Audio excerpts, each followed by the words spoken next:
Hello everybody, it is JQ here. Welcome back to my channel. Today I'm going to show you the leveling video that I've been promising. This is the first part of 2 or 3 parts that's going to be released. And this is the first thing you're going to want to do when you make a new character and you go out into a zone. No matter what race you are, you want to talk to your scout or warden or whatever they're called for your race, and they will show you some heart quests on the map, and they'll show you some parts of the map that you can't actually see yet if you just look at it yourself. And they'll tell you about helping these people out and whatever, and getting some experience and whatnot. So that's what you're going to want to do. Now, this usually has some dialogue and some sound, but for whatever reason the sound didn't actually play for me when I was recording it, and I don't know why. I've never seen that bug before, but I couldn't get it to trigger again, so this is what it is for right now, at this moment. I just have to talk over it for filler. Anyway, now I go over here and I'm going to go and do this heart quest.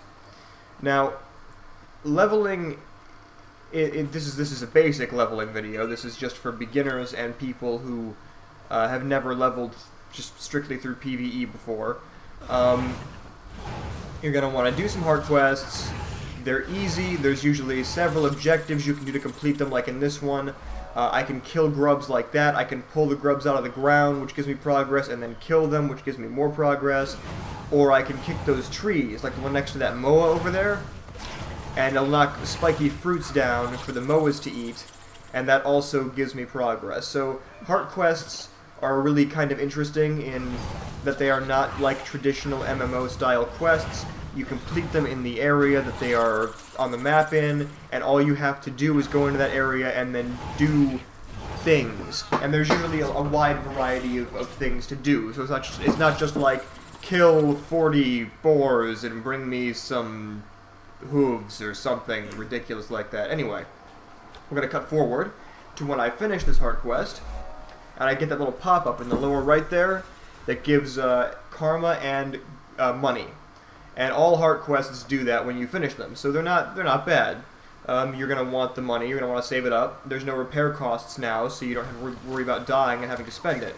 Right here is a world event. It's marked by that orange circle with the swords on it in the map. There's other ones that have different symbols depending on what kind of event they are. Shields are for defenses, swords are for attacking things, killing things, etc. Those events give you a decent amount of karma and experience and money as well, and that money, karma, and experience increases with your level and your participation. So if you get bronze like I got, you don't get much, but silver is more and gold is more than that, depending on how much you actually do in the events. You also get experience for reviving fallen NPCs and players, as you'll see right here, and that also gives progress to the heart quest in the area. Right here, I skipped ahead. I leveled up to 20 with a level 20 scroll to avoid having to grind out the levels all the way up to show you guys the rest of these things. And right here, we're going to see I switched weapons. I went over to staff because now I have access to more weapon types.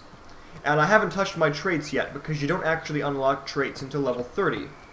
But I come over here and I look at the map, and this is exploration, because I decided I wanted to show you guys some exploration, and I looked over at the heart quests, and then I noticed that there was a vista and a skill point over on the west side of the map, the blue arrow and the red mountainy looking thing.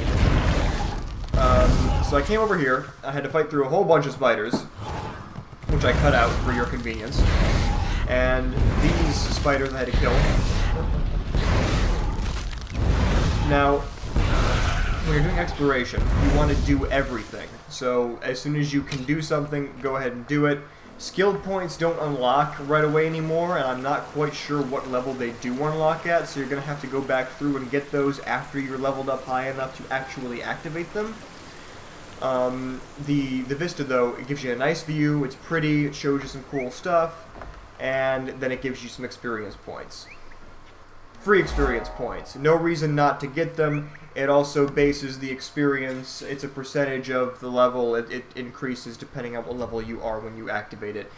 some people think that you should save exploration for the end so you can get the maximum amount of experience for everything to help you with your last couple of levels.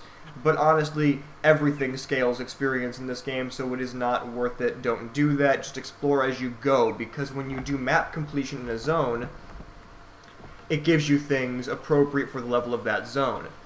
Now you can see in here I'm looking at my skills, and I'm assigning my skill points that I have. You don't start getting skill points until level 12. If I am not mistaken, I have 8 there, 8 skill points. I am level 20, so that it only makes sense that that you start getting them at level 12. It's math. Anyway, the spider interrupted me. I accidentally used the Vista again.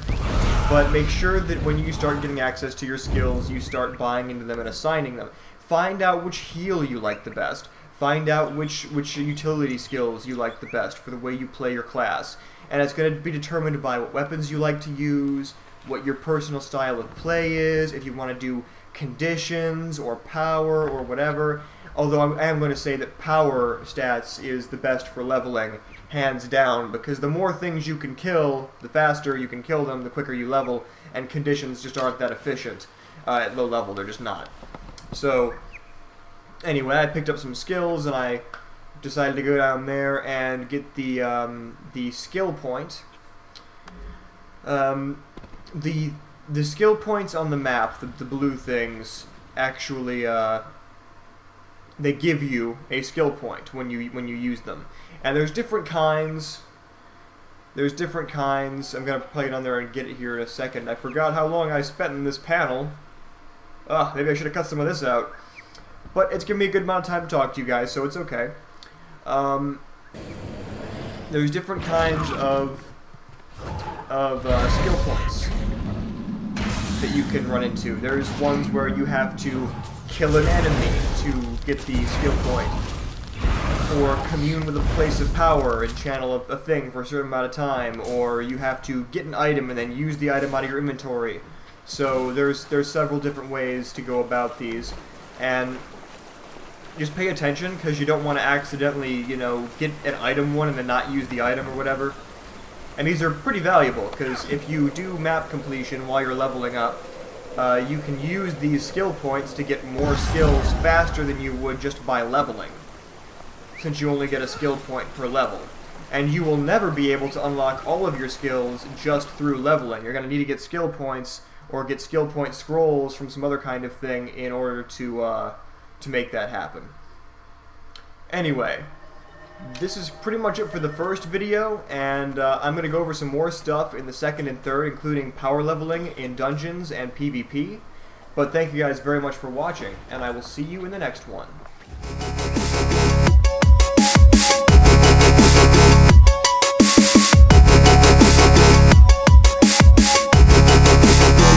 Wait just a damn minute, stop the music. Okay, look, I forgot to mention personal story, so if you look at the upper right hand corner of my screen there, I've got a green star, and that green star designates the personal story quest that I have access to. When you get those, when you get to the level where you can do them, you do them, damn it, because they give you experience, and they give you items that are good for the level you are currently at. Well, but they're not going to be useful when you're further down the line, so do them immediately so you get the stuff when it's actually useful to you, and you don't end up with a bunch of useless crap that you can't salvage or otherwise get rid of except for deleting it at the end of the game. So just do it, okay? Cue the music. Cue the music back. Go.